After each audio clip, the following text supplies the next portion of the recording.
Voici 3 méthodes pour bien t'exprimer en public. La première, c'est de maîtriser ton sujet.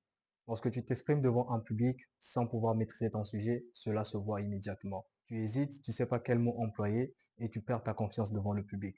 Alors l'une des choses à faire, c'est d'abord de maîtriser son sujet avant de se présenter devant un public pour leur faire part de ton exposé. Et la première question à se poser, c'est est-ce que je peux expliquer ce projet à un enfant de 10 ans? Si la réponse est non, alors ce n'est pas encore clair dans ta tête. Lorsque le sujet n'est pas clair dans ta tête, tu ne peux pas l'expliquer à d'autres personnes. Commence premièrement à maîtriser ton sujet avant de te présenter devant le public. C'est très primordial. La deuxième méthode, c'est de ne pas fuir le regard du public. Beaucoup de personnes commettent ces erreurs. Des fois, ils regardent en bas, des fois, ils regardent le plafond, des fois, ils fixent un endroit au fond de la salle qu'ils ne vont pas détourner du regard pendant tout leur exposé. Alors ça, ce sont les erreurs à éviter.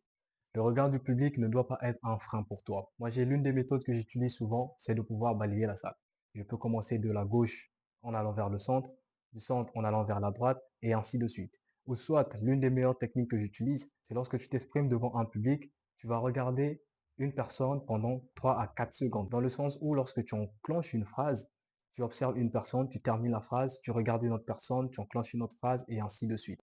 Cela te permettra de pouvoir gagner plus d'assurance et dégager une confiance en soi. Lorsque tu regardes ton public un par un, cela crée une connexion et te rend plus crédible. Travaille ce point. Il faut regarder ton public afin de créer cette connexion. Le troisième point, c'est structurer son message.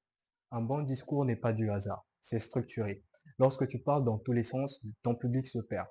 Pour cela, il faut structurer ton message.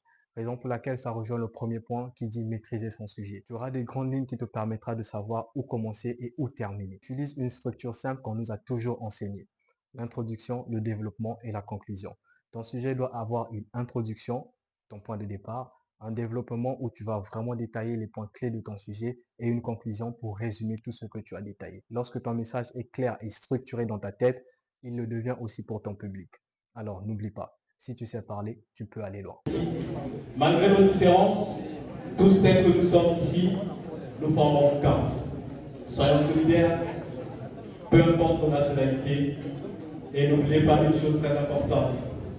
Il faut avoir de la générosité, il faut être solidaire dans la vie, il faut être patient, il faut travailler afin d'obtenir ces résultats. Je vous remercie.